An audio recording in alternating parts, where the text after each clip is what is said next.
Roll call. Sorry. Okay. Commissioner Simpson, I'm here. Commissioner Bajaj is absent. Commissioner Anderson is absent. Commissioner Nafisi? Here. Commissioner Bealey? Absent. Commissioner Sal? Here. Chair Rada? Present. Commissioner Nafisi, can you lead us in the salute to the flag? Yes, I can. Ready, begin. Pledge allegiance to the flag of the United States of America and to the republic for which it stands, one nation, under God, indivisible, with liberty and justice for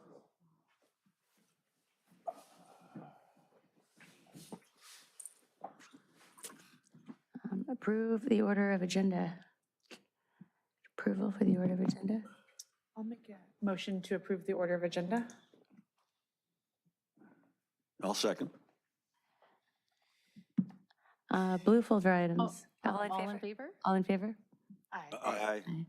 Aye. Blue folder items. We do have a blue folder item. We do have one blue folder item for H1 under non-agenda items. I'll make a motion for that blue folder item. Can I get a second? I'll second. Consent. All in favor? favor? Aye. Aye. Consent calendar. Business items, except those formally noticed for public hearing or discussion, are assigned to the consent calendar. The commission members may request that any consent calendar items be removed, discussed, and acted upon separately. Items removed from the consent calendar will be taken up under the excluded consent calendar section below. Those items remaining on the consent calendar will be approved in one motion following oral communications. F1, approve affidavit of posting for the Public Works and Sustainability Commission meeting. So I move we adopt the consent calendar. I'm sorry? I move we adopt the consent calendar. Okay. I'll second. All in favor? Aye. Aye. We do need to take, if anyone would like to speak, we can invite the public if they'd like to speak. Is there on any something. public comment? This would just be for consent calendar items at this time. And there are just, let me double check Zoom. There's no one on Zoom at this time. So we're on Zoom? Okay. And there are no e-comments. No comments. Okay, so So we vote, I think we already voted, so. F2, approve the Public Works and Sustainability Commission meeting minutes for the Oh. October.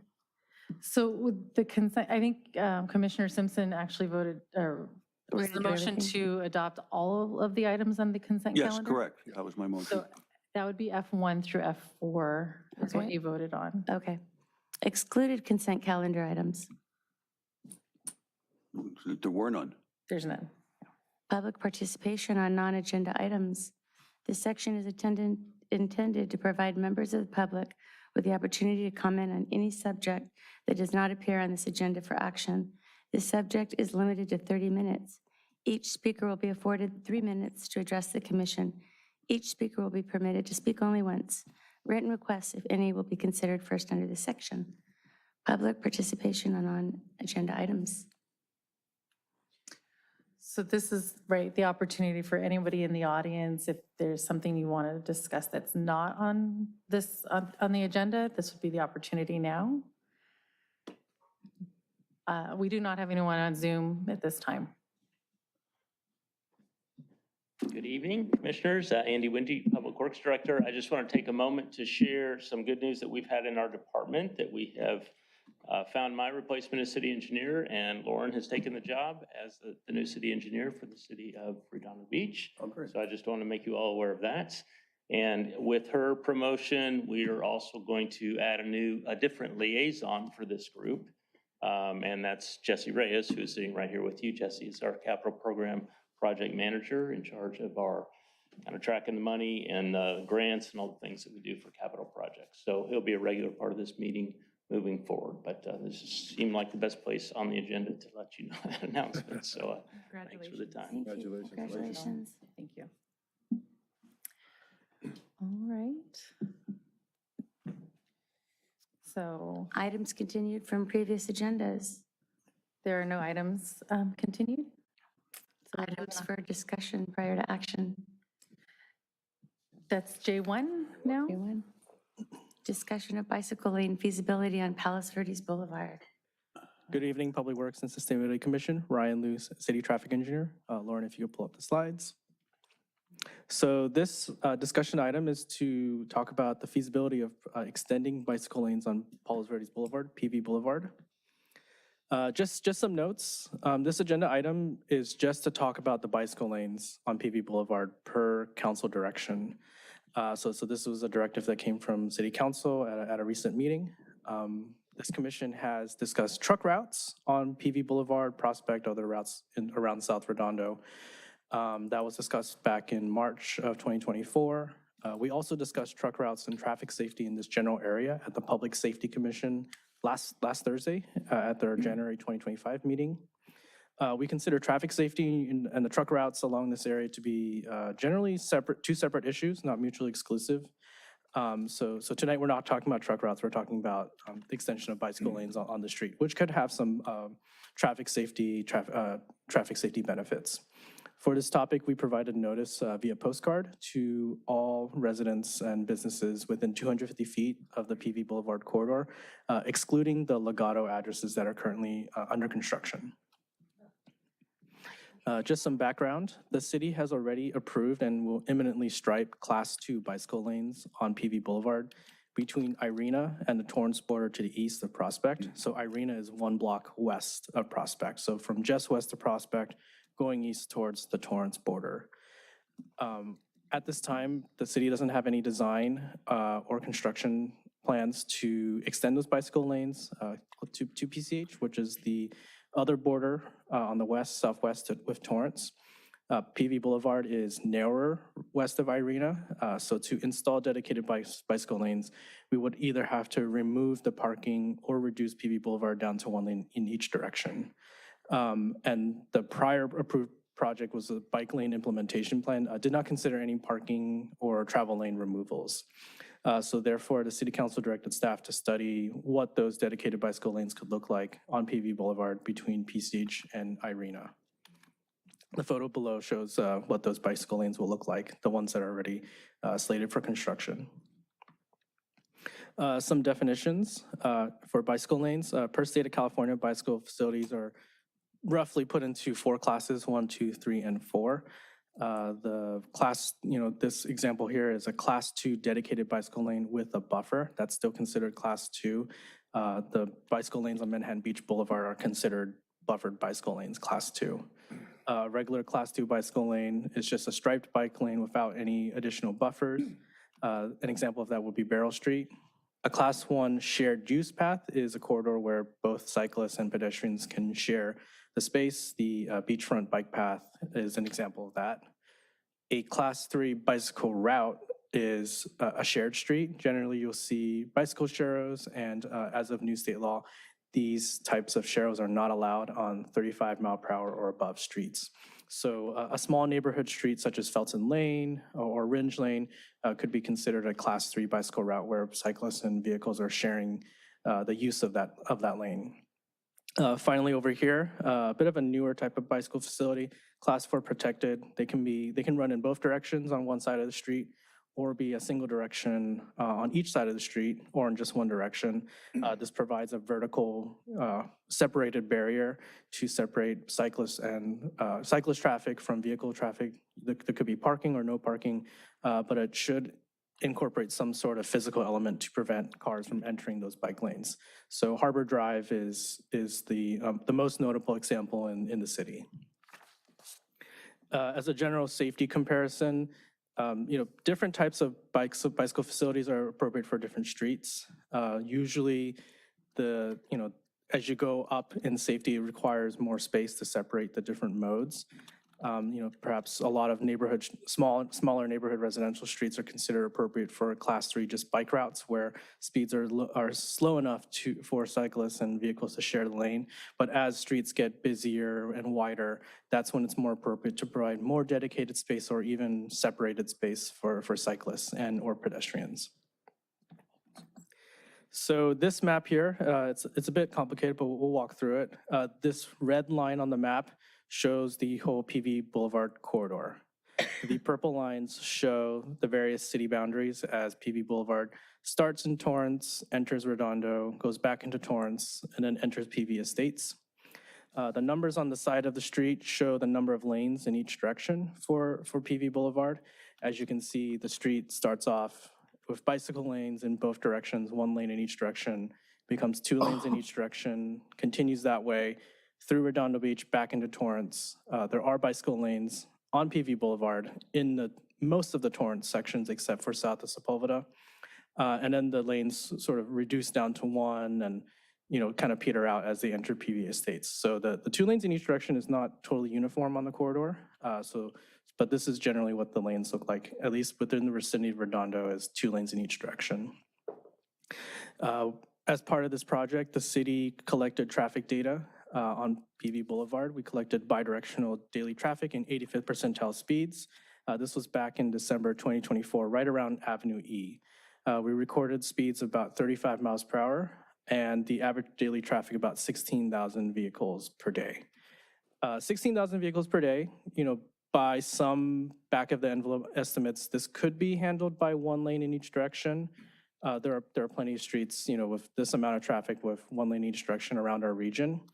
But at this time, we're not recommending reducing the number of lanes in the Redondo Beach segment of PV Boulevard because of just all the varying number of lanes in City of Torrance and in Palos Verdes Estates. So if there was a desire to change the number of car lanes on PV Boulevard, it would likely require some coordination and a more regional study with Torrance to avoid dropping lanes and forcing merges right at city borders.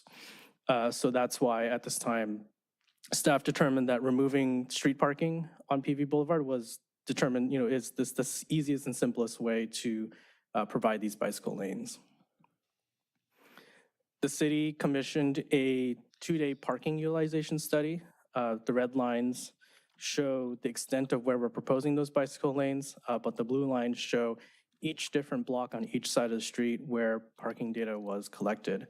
The data was collected from 7 a.m. to 7 p.m. every single hour. So there were 12 times that the parking utilization was counted, and this was done on a Tuesday, a weekday, and a Saturday. So as you can see on this graph, that here are the number of approximate spaces along each block face. The length of that curb, assuming about 18 to 20 feet per parked vehicle, and the number of cars counted at each hour between 7 a.m. and 7 p.m. So as you can see, each block face was roughly 1 to 2 vehicles parked at any given time.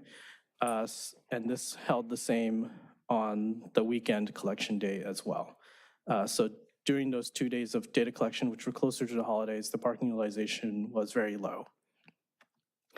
Public Works staff also collected parking data on 8 different nights on the weekdays and weekends in December, right around 9:45 p.m. This was in conjunction with the Avenue H holiday lights bollards. When they were going to and from the bollard closure to service the bollards, they would collect parking data on either side of the street. And they counted no more than 5 vehicles parked on either side of Palos Verdes Boulevard between PCH and Prospect. So on any given block face, there's no more than 50% occupancy at any given time. Most blocks have a capacity about 5 to 8 vehicles to be parked, and we found no more than 3 or 4 vehicles parked on any given block face. But that might have been the total for the whole corridor as well. And yeah, less than 10 vehicles parked along this whole segment. We do have videos showing, during the daytime. So this is PV Boulevard eastbound at around 3:30 p.m. As you can see here, I'll try to go a little bit faster on this video. You can see there's very few vehicles parked on the curb here. And except for this, couple of vehicles parked on this segment, this is actually past Irena, so it's not going to be affected by the proposal for additional bicycle lanes here. So here we reach Prospect and east of Prospect, also not part of the project. Over here is westbound at 6:30 p.m. You can see mostly low occupancy. And let me know if you need me to slow down on this. There's that one truck that's parked there. That truck has been a recurring sort of truck that's parked there all the time. And as you can see, not very high utilization. One car there. And here, turning around at the Legato development, going back eastbound on PB Boulevard.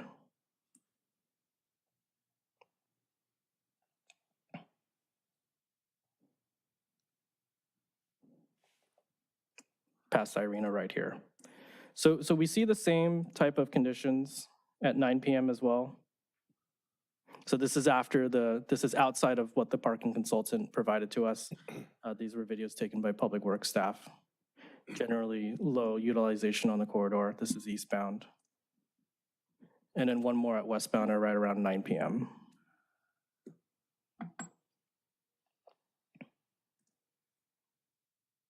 That same truck parked right there.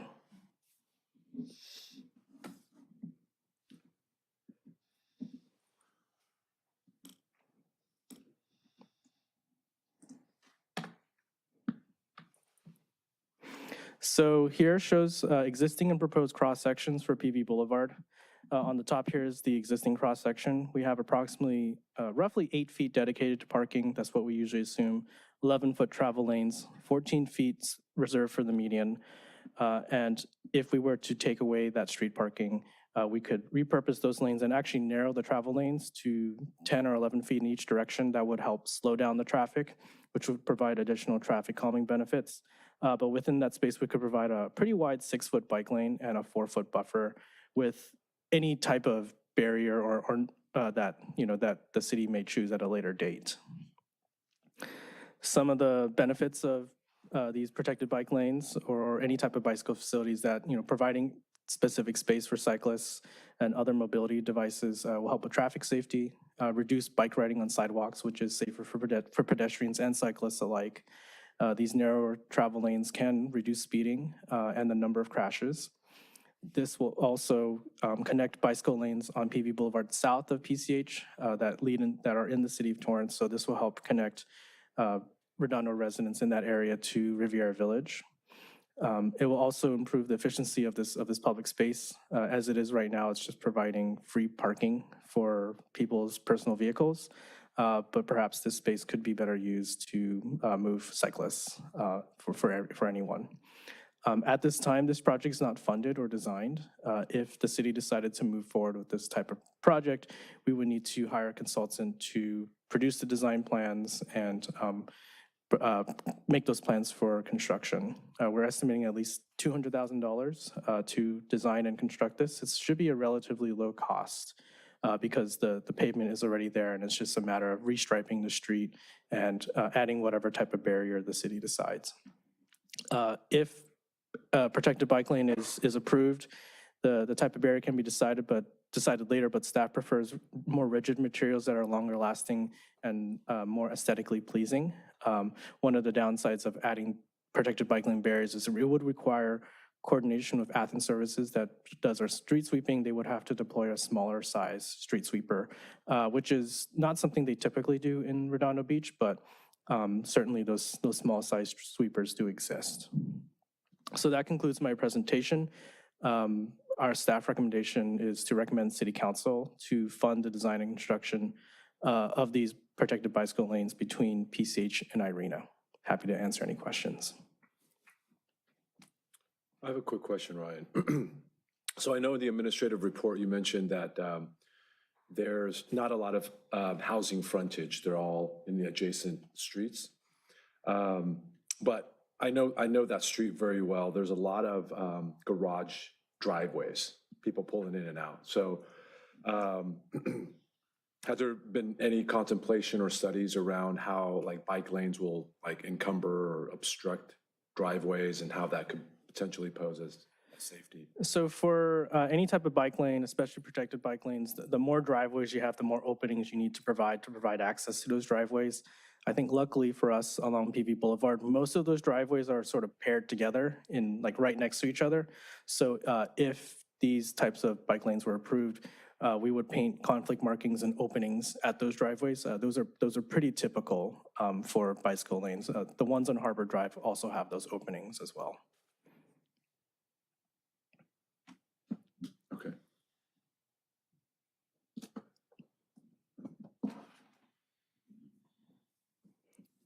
Public comment? Yes, we have a few people turned in cards already, so we'll start with Liam Walsh. And then the second person is Bob Halstead.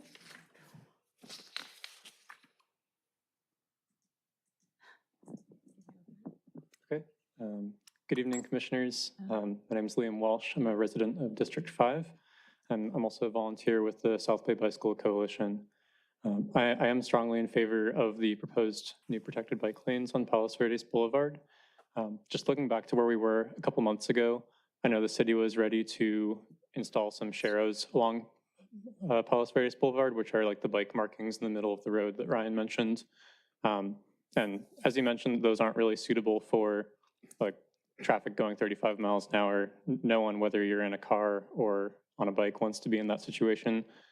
So I applaud the work that has happened over the last few months to get to where we are now, where we're now looking at a much more improved design, and really is like very appropriate for the kind of environment we're looking at here. I agree with all the points in the presentation about how PV Boulevard provides a really good, convenient, like regional connectivity connecting to existing bike lanes in Torrance, and just provides a good way to get across the south end of the city.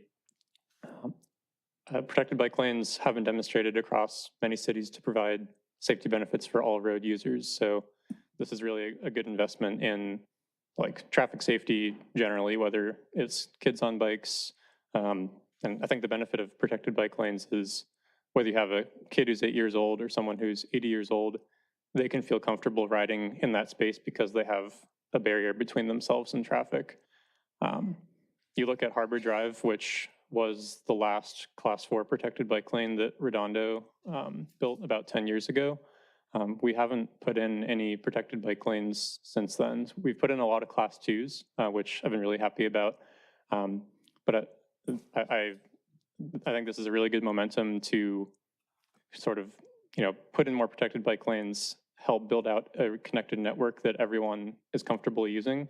And this has been shown to really bolster ridership, and people are more willing to go ride their bike somewhere. This is especially relevant in the South Bay where I think it's 70% of trips are less than 3 miles. So when you're looking at traffic congestion, school pickup drop off, all those considerations, the fact that we have a growing interest in e-bikes, the fact that we have this proposed network of bike lanes, these are all really great factors that can come together and provide regional transportation needs. So yeah, I encourage you to bring this to council to go and fund the design and construction. And I'd also like, hopefully, for this to eventually lead into protected bike lanes on Prospect, but understand that's out of the scope of this project. But as far as regional connectivity, that is another key link in South Redondo that I would like to see us look into. So yeah, thanks for your time. Thank you. Bob Halstead? I'll pass. Okay. We have Alex Feynman.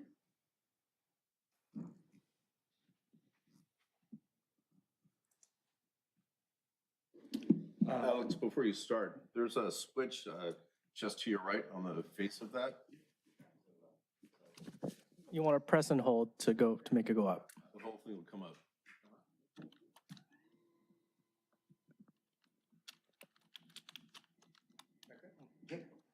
Flattered.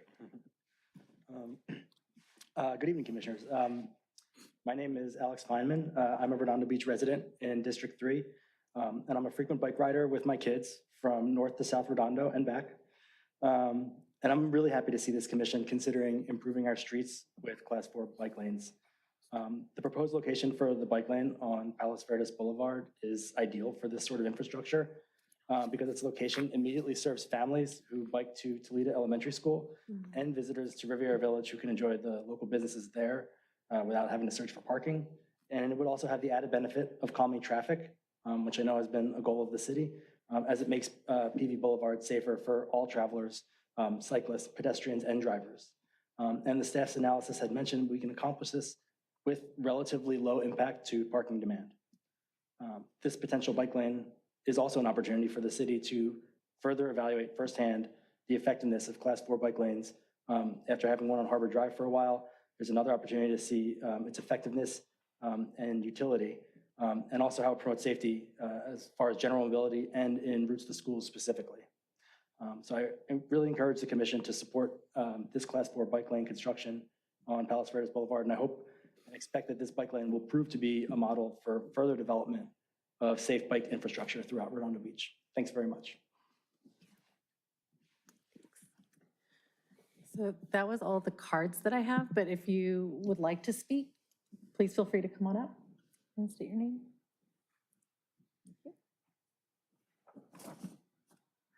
I'll make this short. Staff did an awesome job on that presentation. My name is Laura McMorrin. I'm a resident of District 1, and I actually live like a house in from PV. This is going to be awesome. I just am so excited and thrilled when I got the postcard that this was on the agenda. I had to speak in favor of it. We bike down to the village. Everything everybody else said is so true. So please recommend that council adopt a study. Thank you for your time and thank you for your service. Thank you.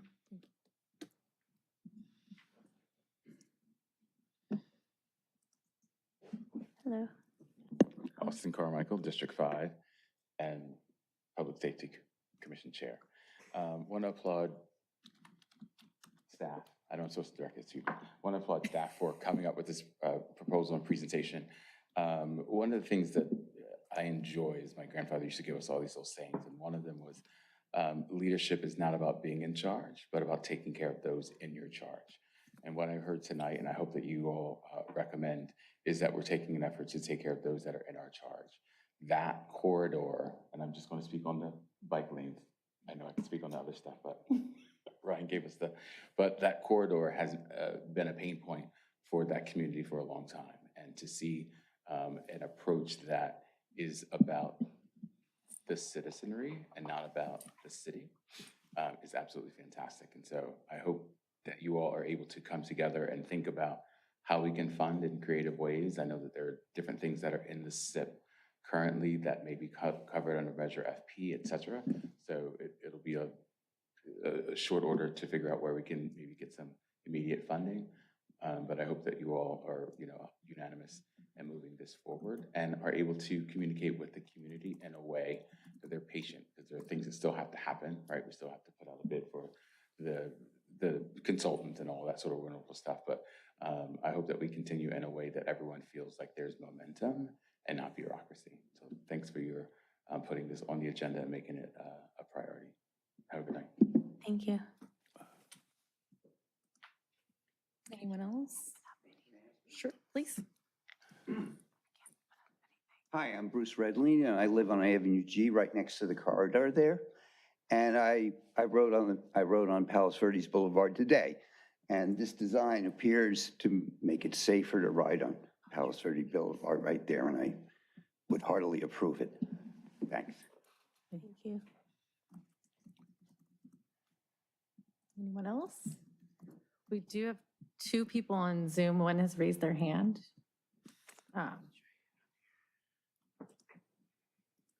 Brianna Egan.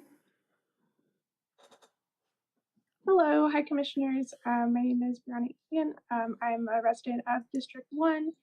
Just want to add my voice in support of this item. I'm also a volunteer with South Bay Forward. One of our overarching goals is to really move the South Bay forward on mobility. And the way that we see doing that is to build an interconnected network of protected bike lanes. I really see Redondo Beach as being the leader on that in the community. And so really excited and happy to see this item being brought forth by Public Works as well as the District 1 council person. And I think, it represents a smart way forward and looking at our streets and seeing what is feasible and how can we make things safer for everyone on the road.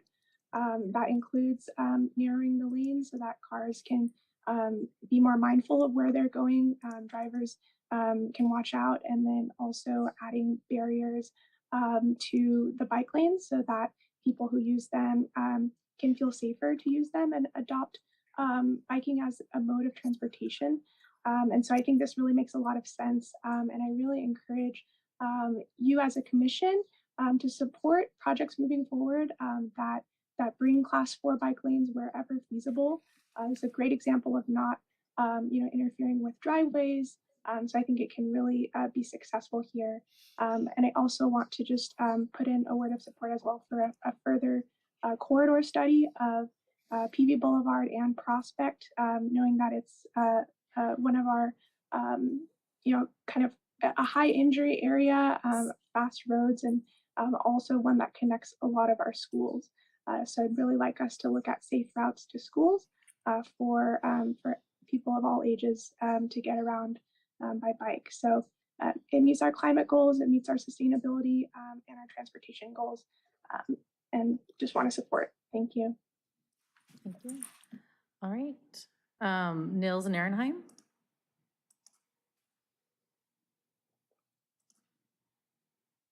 All right. Thank you guys very much for this. Nils Nierenheim, council member for District 1. First, I want to thank staff for an excellent presentation and all of the work that you guys have done over the course of last month. It's actually a lot more than I was expecting, so big kudos for that.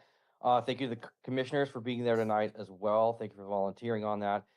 This item has come to you because in early December, I made a motion after sitting down with the residents in that area, speaking about the traffic issues regarding truck route, speeding, loud noise, the stop sign there at South Alberta.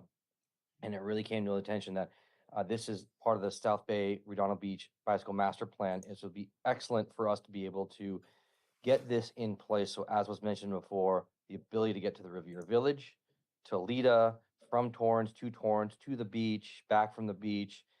It's a real connector for the bikes, and the ability to create a shared system there that's protected is excellent. And I'm really very happy to see that the impact to the garage driveway will be minimized, and the impacts to the parking will be minimized. And it's one more step for a complete South Bay Redondo Beach Bicycle Master Plan, full completion on that. And when I got in office, we had less than 5% of that built. Now, leaving out of office here next March, we'll have 85% plus or minus design and built. So this is going to be a big thing for us, and I really want to thank you guys for taking the time. Appreciate it. That's all the participants on Zoom. If anyone else wants to speak, you can come on up.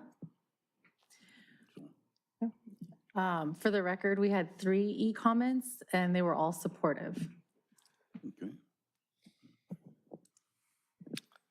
Can you go back and just put up what our options are there again at the end of the presentation? It's always good to see those before we consider making a motion. Here they are.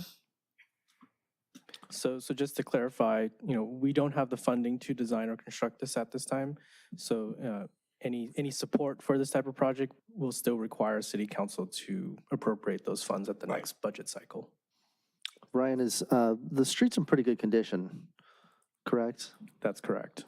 So have you thought about doing like maybe a fog coat or some kind of slurry over it when you do the actual striping instead of just digging out the striping and then restriping it?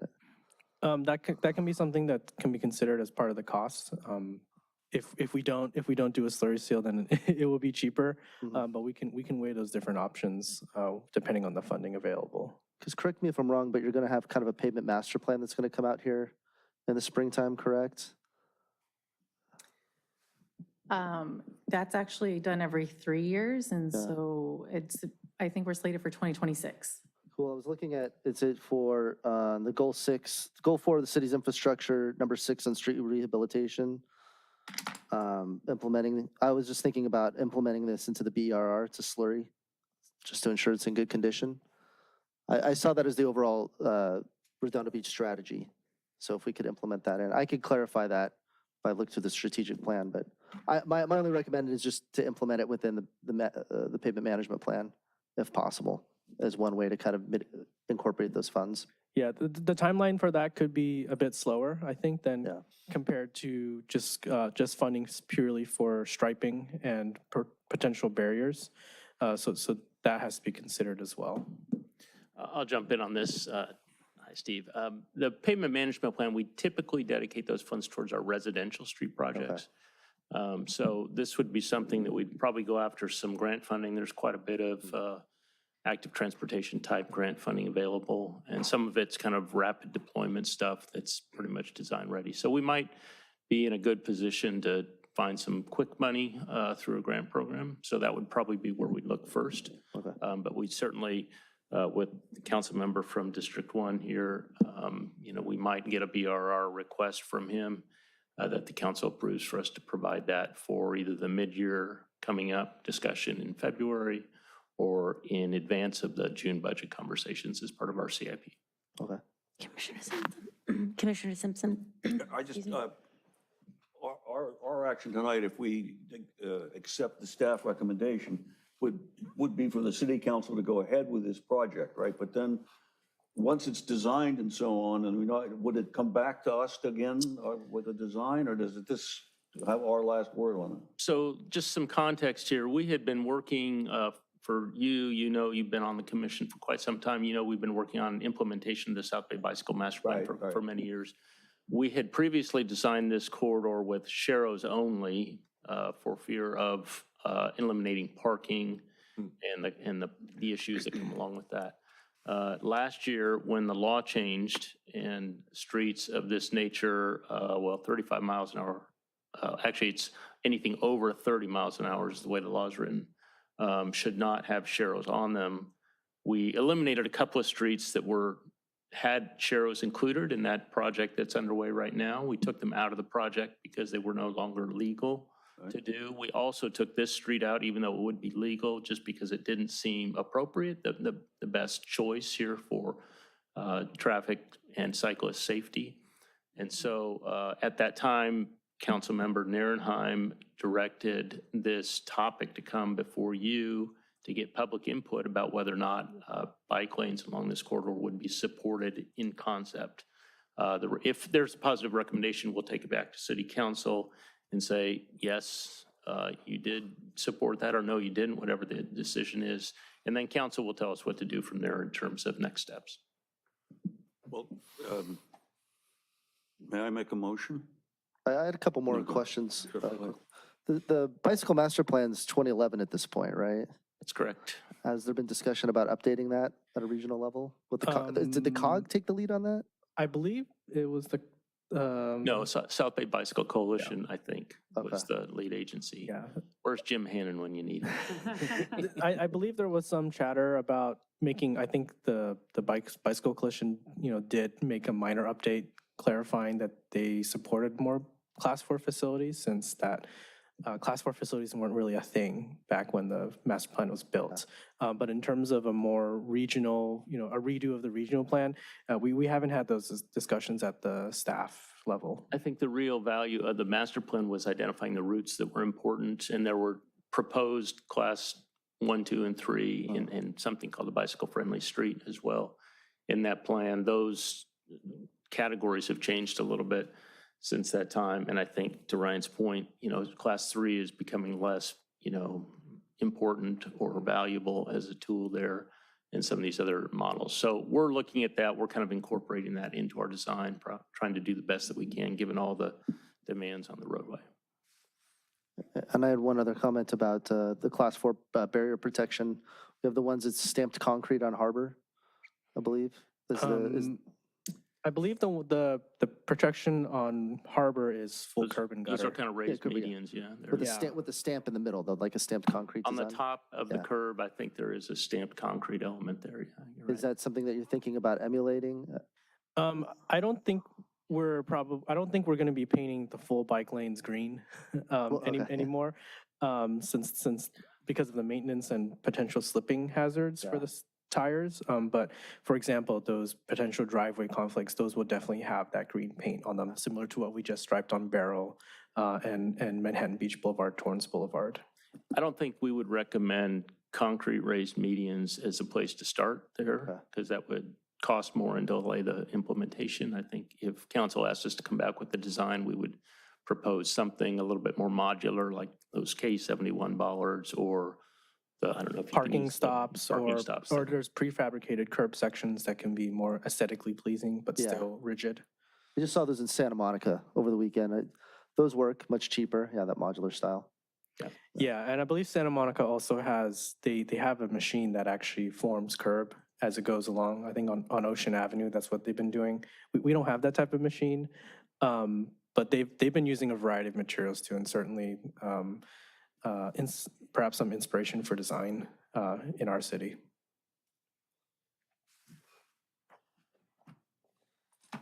Yeah, I guess my only comment would be for something aesthetically pleasing to a certain degree too, not just something, just like the typical plastic bollards that get slapped down all the time. Yeah, we're very mindful of that component as well, because once those flexible bollards get hit, they don't look the same anymore. Yeah. Commissioner Fisi? Just one question. If we do a supportive motion to, pass this off to city council, do they discuss a variety of different ways, or do you present a variety of different ways to make it more cost efficient? Or is this the cost that it is and you guys kind of go in with this proposal? We would probably come back to them with a range of costs for various treatments, concrete being the most expensive and something cheaper. So we would do kind of conceptual designs to present to them to ask for direction about which way to go with the final design. Okay, thank you. I have a question.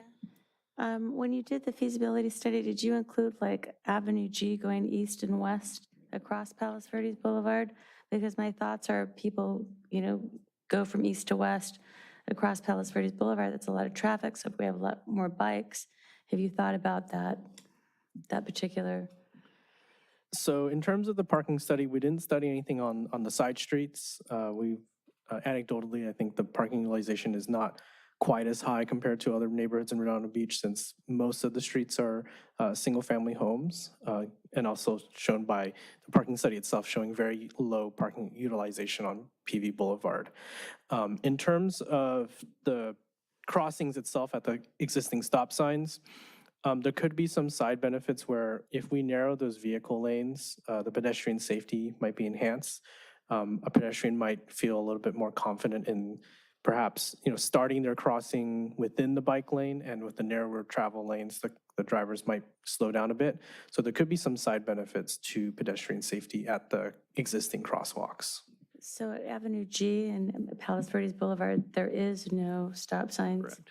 I mean, it's like a free-for-all. You pull out halfway, and then, you've got cars going north and south on Palos Verdes Boulevard. So I'm just thinking if these are dedicated bike lanes, it's gonna somewhere hold it up like that. That's a pretty busy intersection. I mean, it's not really an intersection because there's no stop signs, but it's a way to get from east to west, and I know a lot of people do it. Yeah, I don't think there will be substantial change to a driver who's trying to cross at a non-stop sign, like a non-stop controlled intersection. There shouldn't be much change. Bike safety is what I'm thinking about. Yeah, there should be adequate visibility. If anything, the visibility might be improved, because instead of a parked car that's blocking, that obscuring some of the visibility, now you have a clear line of sight for the entire roadway, since there's a bike lane instead of a potential parked car. But as we've shown, that utilization is low to begin with. Stop control at that, making that an always stop control, for instance, is not something that we looked at in this study, nor were we directed to. It's really just about, could bike lanes on PV Boulevard direction be recommended? And so if the council tells us to look at that as well, we could, although there are some downsides to adding a stop sign there, obviously. So we would just have to weigh the pros and cons. Yeah, I'm not thinking, I mean, I don't know what I'm thinking of as far as safety, what would be the safest thing, because when you're pulling out of Avenue G, I mean, it's uphill, so, they're all the way across when you're going across. I mean, I don't know, I just see a slight safety issue there.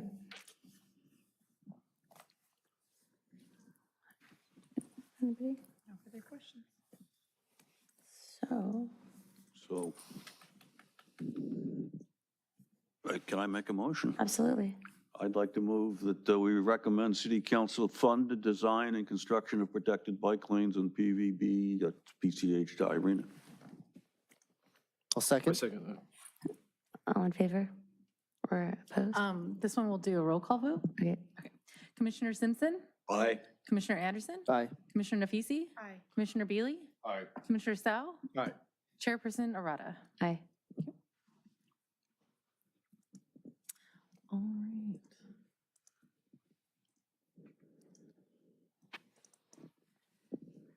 Thank you. If we're moving on to J2, Chair, I didn't want to presume that, Yeah. but that's your direction.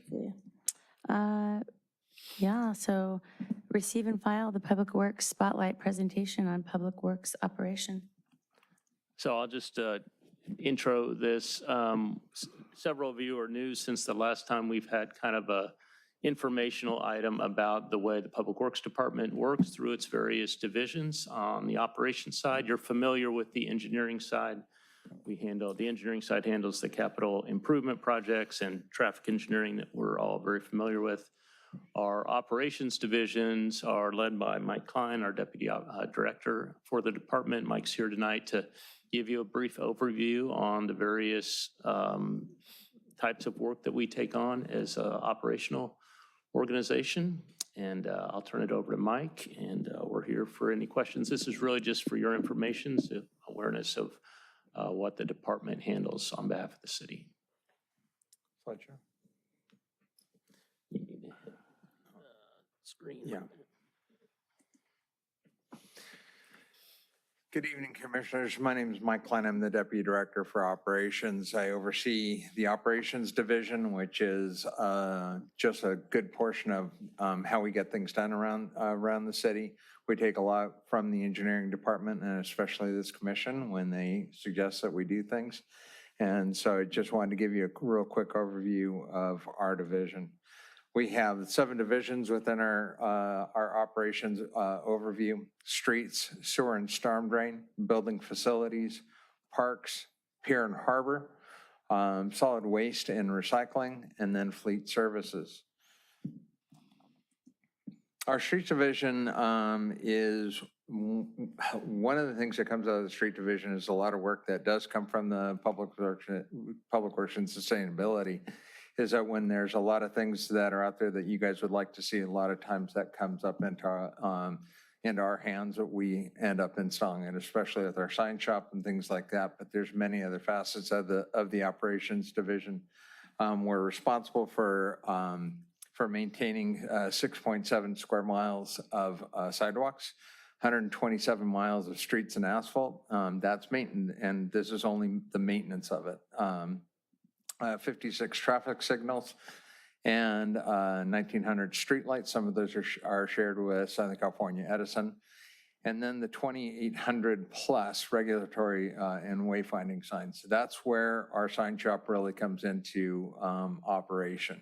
A lot of the work that Ryan Liu produces for us has changed, and we have an excellent sign shop that does a lot of this work. Some of the pictures that you see here are some of the evidence of that, and it was with the sign shop. If you look at the lowest picture right there, that are the speed cushions that were installed on Paulina. That was done approximately 2 weeks ago, and we received those, and working with the sign shop and our street department, they end up installing that. The upper 2 pictures that you see, there's some of the concrete and asphalt work that our division does in the street department. Along with this, the storm and sewer and sewer and storm drain department has approximately 7 guys that are overseen by a supervisor and a manager. They are responsible for maintaining the sewer lines, 116 miles of sewers, the 16 sewer pumps that we have. We also have 4 storm lift pumps. This gets water that's in lower areas into areas that then it can gravity fall and drain off. We also maintain 784 storm catch basins. That's what you normally see out on the street. Some of those are owned by LA County, but we maintain them, we clean them, we make sure that they're clean enough so that we're not collecting debris that goes out to the ocean in them. This division is on constant on-call basis. It's important that we get to sewer spills or any kind of spills that we have immediately. These are, I don't want to say the A-team because other people get mad, but these guys are out there quite a bit. And just this weekend, prepping for rain, just to make sure that we don't have any backups or anything like that. The guys were out yesterday morning jumping on them pretty quick. The pictures that you see here are this one piece of equipment, that's our Vector truck. That helps us stop any kind of sewage flows, any things like that that are getting to the ocean or to storm drain network. The picture right next to it is our crews helping out a contractor when they had a cracked line down at the Portofino pump station. They jumped in to help out this contractor so that we could make sure that we didn't get any sewage, any effluent into the ocean. Well, wanted to make sure that we kept that clean. The bottom picture was kind of an unfortunate one. This was a traffic accident at Palos Verdes and Catalina. It was a bad accident, car caught on fire. The residual that was left over was not pretty. It was a lot of ash and a lot of burnt plastic and things like that. Our job on here, why am I putting this into a sewer and storm drain, is that we can't let that stuff go to the ocean. And so our power washing crew is out there, and behind this picture is a picture of us vacuuming that water up. We want to make sure we're trying to keep our oceans as clean as we possibly can. Our facilities maintenance department, this is a department that's fairly small, doesn't have a lot of guys, but they do an awful lot of work. They maintain our civic center in making sure that, number one, that it's cleaned, the janitors and cleaning up of it every day, keeping it in shape, carpets vacuumed, things like that, all the way to improving some of the office spaces here, doing improvements, painting, carpeting, things like that. It's a fairly small group of guys to maintain as many facilities as we have and the aging facilities that we have. They make sure that they do a pretty good job on an older building. They maintain the senior centers also. This is something that is within all of the buildings within the city's network. Police and fire. We also do CIP-related maintenance improvements. That would be like roofs, air conditioning, things like that, that we ask for money for our maintenance CIP. Then that way we can have enough money enough funding that will get those type of things done. This group also maintains setting up chairs and doing things for the Christmas celebration all the way to homeless court. Every month, the guys are out there, they'll set up and tear down for the homeless court. So they have a lot of hats in this group, but they do quite a bit of work. They also oversee the electrical and the HVAC and the plumbing and maintenance for all the city structures that we have here. The pictures that are off to the side, I just wanted to toss those in. The police department kitchenette that we did over the past couple of years. We've tried to keep a police station that was built in 1959 for 29 officers, and we're trying to hold her together until we get a new one. And so kitchenette was a nice thing along with some of the other nice improvements that we've done over the years, and these are all CIP-based projects. Perry Park Teen Center, I don't know if you've been by there lately, but another building that was starting to show its age on the inside and the out, had some pretty dated looking walls and things like that. Our facilities team led by Gary Lalongi, who's the manager, has 38 years with the city, a lot of experience with him. Took an old building and really cleaned up the inside of it. They're still working on some of the kitchen facets of it, so there's some small improvements still ongoing today.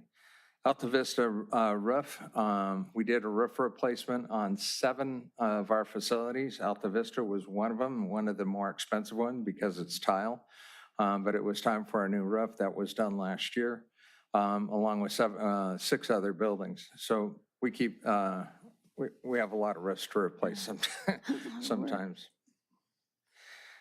The Pier and Harbor Maintenance, this is a division that's led by Chris King, who is he's a manager for the Pier and Harbor area. He's fairly new to the city. He came to us 2 years ago. He came from the city of Long Beach. He worked in the harbor and beach area. He's been an asset to the city that has been very, very promising for us. He's got a lot of experience underneath his belt, and he brought it here. He oversees the daily maintenance. We want to make sure that our tourists and residents have a nice place to come to, and that means clean restrooms, empty trash cans, and clean paver stones. So he makes sure that that's going on. Also supports the special events like beach life and some of the other activities, opening of Seaside Lagoon, making sure that that's taken care of. Then he also works with the engineering group very well. He has done a couple of projects right off the bat. And that includes some of the pictures that are here right here. Number one was a Mondstadt Pier structure when we're having to redo some pile work underneath it. Very important one that we keep the pier up. Then we had the International Boardwalk pavers. Once you put pavers in, you got to keep them clean. And so he not only oversaw some of the installation of it, along with our project engineers on this one, but he's making sure that we're trying to keep this clean on a recurring basis. Then another one that our police department got out of this one is he took on the remodel of the pier substation. It was an old 1970s building that was pretty well beaten up on the inside, had a lot of water leaks. We re-roofed it. We did quite a few improvements to it inside and out, reconfigured it a little bit, made it into some place that I'd like to have an office there myself because it's a nice view. And then one of the last two parts of this are the tenant and leasehold related issues.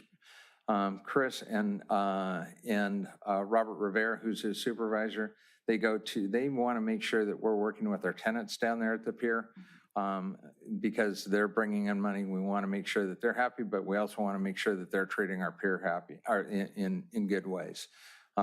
We have to have good partnership with them, so we want to make sure that that's happening. Then the last bullet point on this one is beach and the breakwater. Last year we had quite a few storms that were coming in.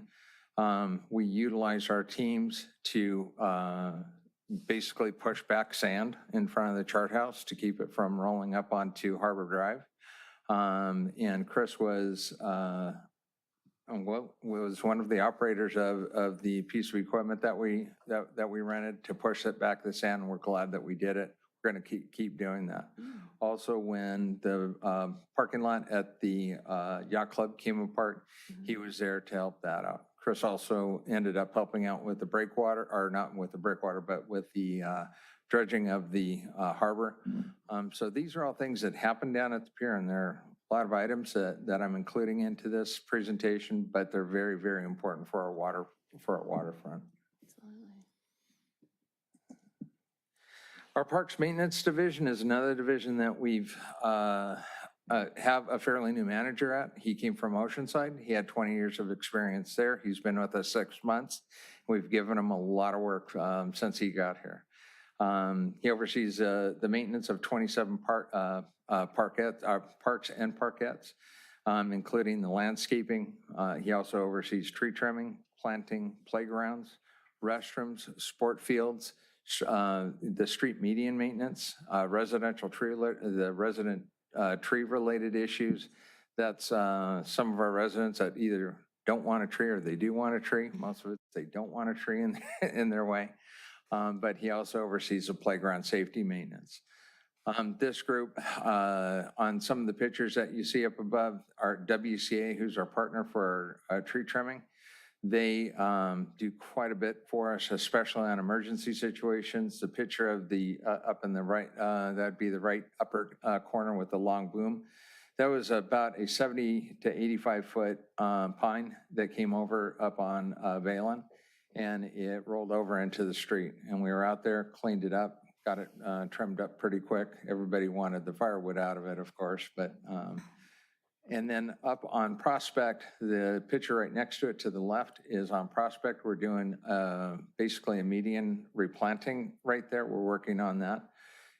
We just cleared that out a week and a half ago. We're working with some of the residents. We want to make sure that we're getting something in. The old lilacs? Oleanders that were there had died off, and we're looking at doing a different configuration of portocarpus and some trees along there, make it look a little bit better over there. And then the bottom picture is just a picture of WCA doing their annual grid pruning.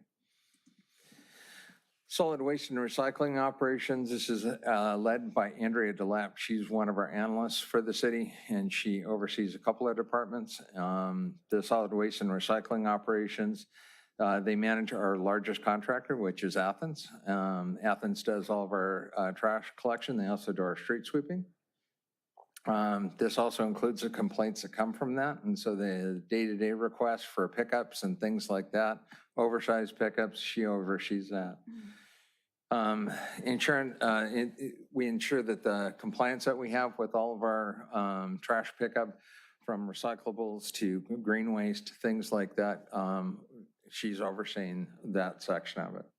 And then we have our sponsored events. And so the e-waste pickup that happens up at the Performing Arts Center, along with that household hazardous waste pickup, that's done with a huge group. It normally happens on a Saturday. They set up. It's a little bit of a fun time for people to come and pick up and then take off. So it's a chance to get the things that they don't want anymore out of here. And then one of the most popular things is the compost distribution. The compost distribution usually happens at Wilderness Park, and it is always, we'll bring in 40 yards of compost, and the cars will be lined up down the street into Torrance.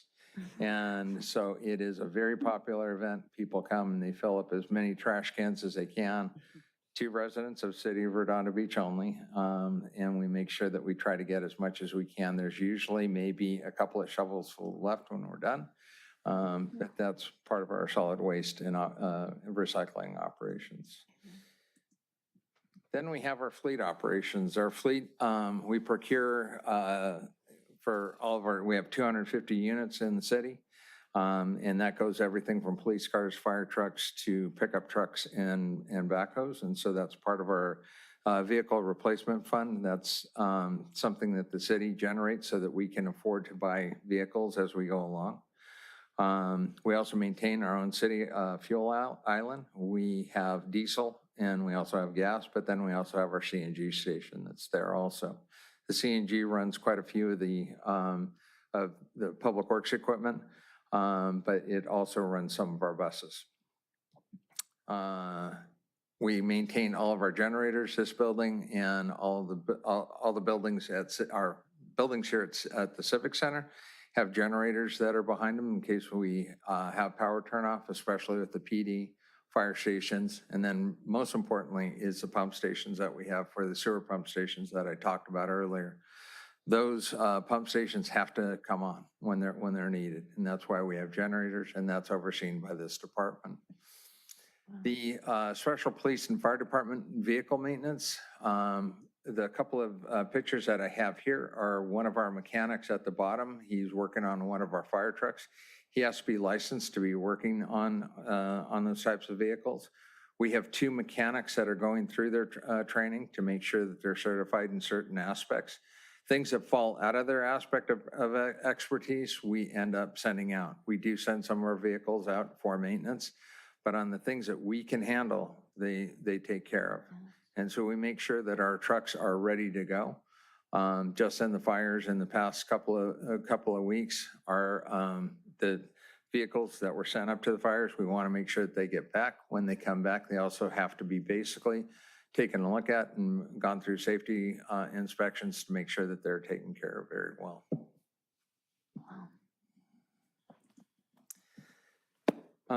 That is my presentation. Do you want to do question and answer right now, or?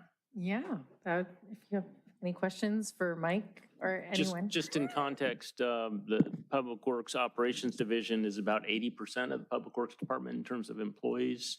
And operational budget is certainly the biggest piece of what we do in the city. We're the second largest department in the city after the police department. So we have a lot of activity, a lot of responsibilities, very broad base of things that we take care of. And Mike's been with the city for 19 years. 19, I was going to say 20 years. And in this role, probably the last 12?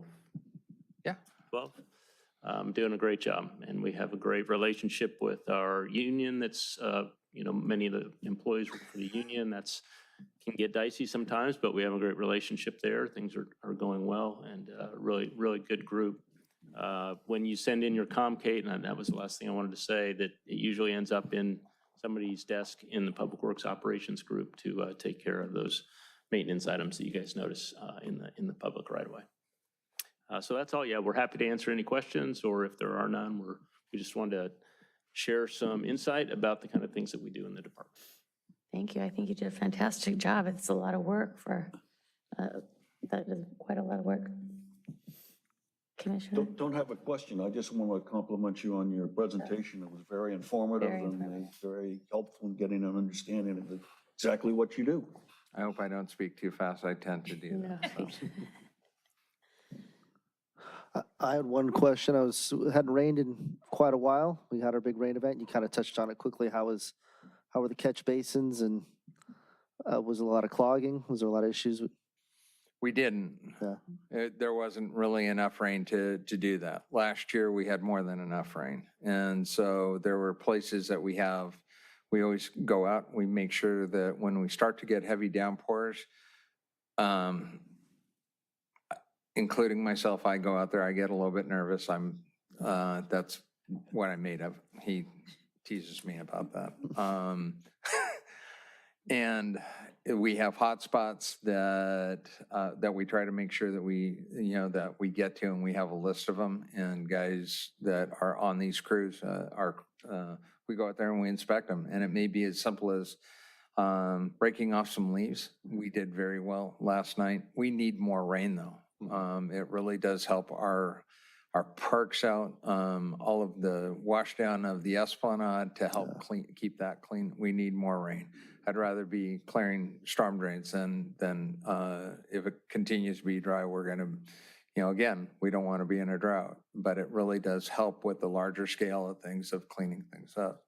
Our stormwater permit requires us to clean our catch basins at least once a year. Most of the residential streets we do for water quality purposes, but it also serves for flood control. And then the higher areas, we clean a lot more often than that. So yeah, we have our known hotspots and some really seasoned guys who know exactly where those places are, and that's where they patrol on rainy nights. That preventive maintenance really helps. That has been one of the largest things that we've seen over the past probably 5 or 6 years, is that if we jump on it way before and we look at this stuff, we benefit from it down the road. And I don't want to say that we haven't had things flood. We've had a couple of small issues, but it's normally because we've had something, an aberration happen where something got caught like a piece of plastic or something like Basketball. that. Right. Yeah. Great job. I just want to say, I think that as many people as hate the street sweeping, they do remove a lot of material off your streets and keep it out of the storm drains as well. Yeah, we had a real challenge with the fires because we had a lot of ash on our streets, and we had to slow our sweepers way down. They had to come in more often because that stuff, ash is kind of one of the fundamental pieces of cement in some formulas, and so that stuff would get hard inside the trucks, and we'd have to get those trucks over. So we were still working on it, honestly. When it rained, we'll see how bad it is now, but hopefully a lot of that stuff's been taken care of. Don't go swimming, by the way, for the next couple of days, but yeah. So one of the best parts about this job is we have a great South Bay network of public works teams from Manhattan, El Segundo, and Hermosa's. We all work together on, and when they're, hey, what are some of the problems that you're starting to see? Ash was the biggest thing that came up. And what are you guys doing? Are we adding too much water? Slow your sweepers down. Cut down on the leaf blowers, stop the leaf blowers. That's the biggest thing. We started washing down all of our playgrounds to make sure that they were okay. And we had some very concerned parents that were asking about our sand, and there were things that we reached out to our fire chief on to get answers on. We have a great network here of, if I don't know, I have people to ask. And it's okay to say that you don't know sometimes.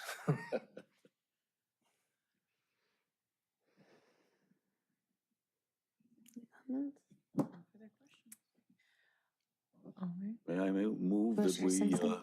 receive and file the excellent report? It was excellent, very informative. Just for Any the, public comment? there's E-comment? no e-comments. And let me just make sure. We do not have anyone raising their hand on Zoom at this time. But if anyone from the public would like to speak, this is your opportunity as well. Going once, going twice. Okay. I don't see anyone who would like to speak in the audience, so we have a motion. To the second? Make a motion to adjourn. I think Commissioner Simpson made a He motion to made the receive motion to and receive and file. file. Okay. So we have a second? Second the motion to review and file. All in can do favor? this You want to do a by- voice vote? Sure. All in favor? Aye. Aye. Thank you. All right. Okay. Next up. Commissioner member items and future commission agenda topics?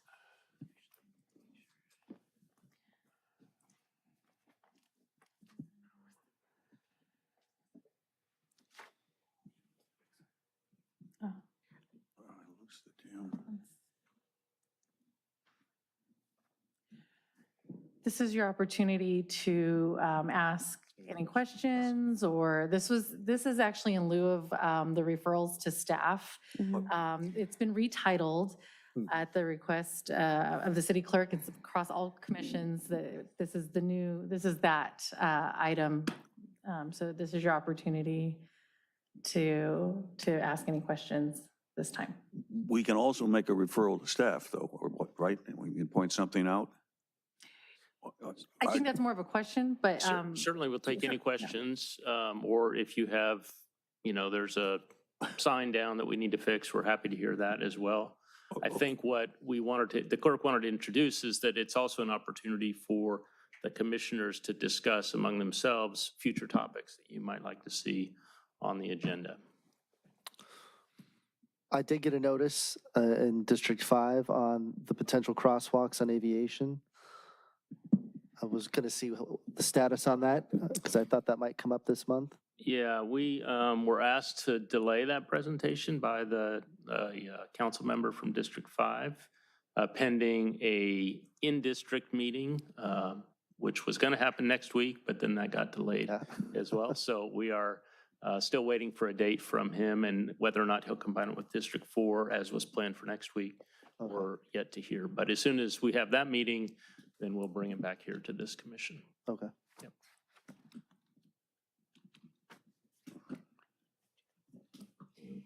I just wanted to Commissioner follow up Fisi? to see if there's been any movement on the benches at the skate park that you guys removed and.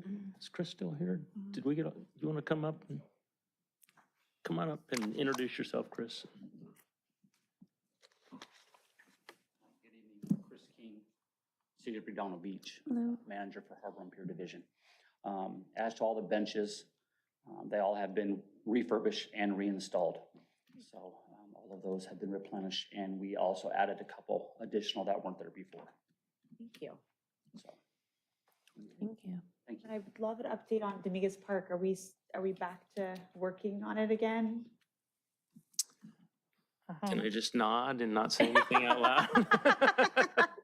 Okay, so the county let you guys work? We are Sort of. expecting to be as far done as we can go by next week. We're pushing our contractor to get there. We're still working with the county to satisfy them with all the things they've asked us to do. So it's still a kind of an unresolved issue at this point, but we're trying to move it forward, at least to get the site stabilized and make sure we don't have runoff issues with coming rainstorms. Is there a completion date in mind? I couldn't commit to something in terms of substantial completion of the construction. We expect that, I'd say, next week or 10 days. If I may, a question. Put this in a question format, but do you know about a tree on Aviation Boulevard just south of Redondo Beach that has too many branches growing? It's on the street, right next to the street, so I think it's in the city right away. front of a car wash. And the branches are growing out and blocking the view if you're trying to come out of Rockefeller Lane. Yeah, I'm looking to Mike to see if he's heard of anything there. Apparently not. So it needs to be, I If mean, you'd like to send, you've cleaned that up in the past, okay. a couple of years ago, but it's grown back out and it needs somebody to come down and Okay. clean it so we can What's see the, when you we're getting said out of aviation Rockefeller. in Redondo Beach. I don't think you meant. Rockefeller? Oh, Rockefeller. Rockefeller Okay. Lane, yeah. And aviation? And yeah, it's just, Rockefeller comes into aviation and it's just right on the corner essentially of Rockefeller and aviation. And there's a car wash at the southeast corner? Yeah, right. Okay. But it's not the car wash, it's one of the city's, city access trees. That's We'll kind- ask our parks manager to go by It's and, got, the bushes are coming out of the bottom of the tree that, it just needs to be okay, pruned a little bit and it'll be much safer. very good. We'll send somebody by and have a look. Thank you. One other thing I was just curious about was in our October meeting, we discussed the signage kind of discouraging people from parking on those residential streets that were impacting people for the street lighting in Torrance. And we recommended. Oh, the Avenue H Yeah. holiday. Do you want a discussion on that in the future date, or? Yeah, just an update on the efficacy of that and how that worked. Just curious to see. Can we talk about that now or You agenda? can talk about it as an answer to a question, sure. Yeah, so. I don't want you to do more work, no. Yeah. So it was Public Works, myself, traffic engineer with operations and police department all working together to, make sure the signage plan as approved by city council was implemented. Every year we get some residents on both sides of the border complaining about the bollards, but ultimately I think it was a pretty smooth rollout this season. We didn't get too many complaints throughout the season, which was really good.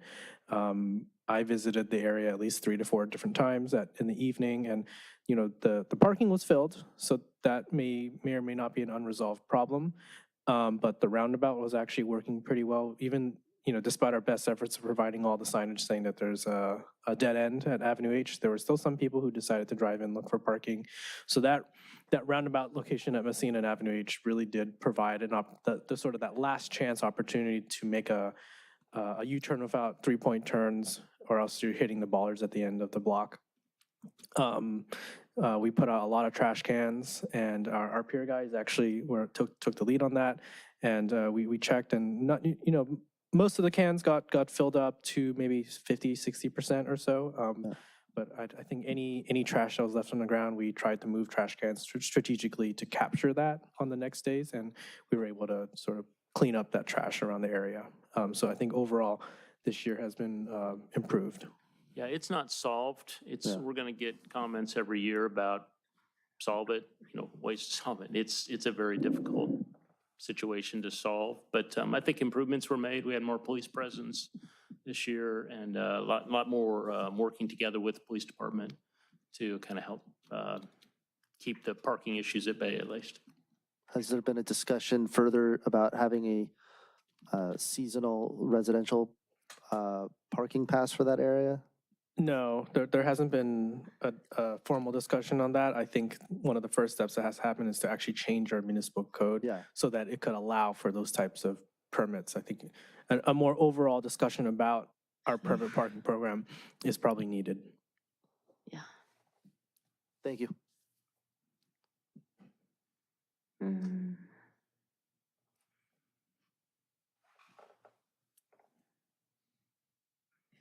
There's nothing else? No. Okay, so anybody else have anything to talk about? How about a motion to adjourn? I'll make a motion to adjourn. I'll second that. We'll all second that. All in favor? We're all ready to go. Aye. All right, all in favor? Aye. I said all in favor. Yeah, I'll talk to Laura.